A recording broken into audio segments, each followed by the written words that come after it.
గారికి అట్లాగే పీలన్ రాజు గారికి మా తండ్రి సమానులైన ఆర్ వెంకటేశ్వర ఆర్వీఆర్ ప్రాజెక్ట్స్ వారిది మాధవ్ గారికి మిగిలిన పెద్దలందరికీ కూడా నా యొక్క హృదయపూర్వకమైన నమస్కారాలు. ముందుగా మీకు అందరికీ కూడా నా నమస్కారాలు తెలియజేస్తున్నాను.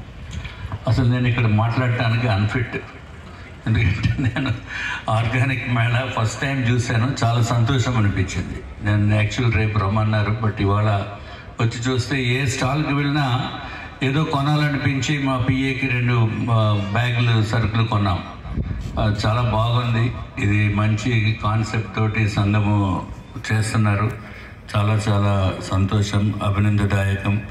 ఇటువంటి ఆర్గానిక్ మేళాస్ ప్రతి సంవత్సరం పెడుతున్నారు.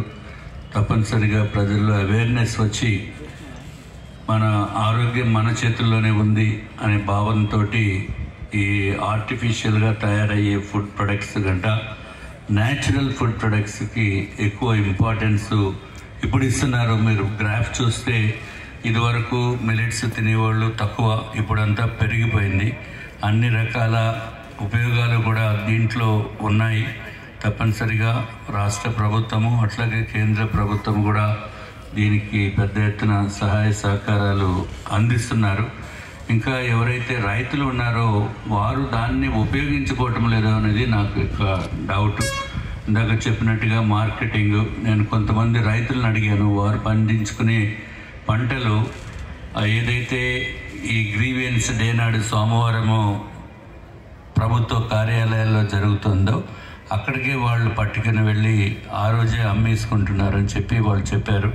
పెద్ద ఎత్తున డిమాండ్ విపరీతంగా పెరిగిందండి అని కూడా చెప్పడము జరిగింది. చాలా సంతోషం.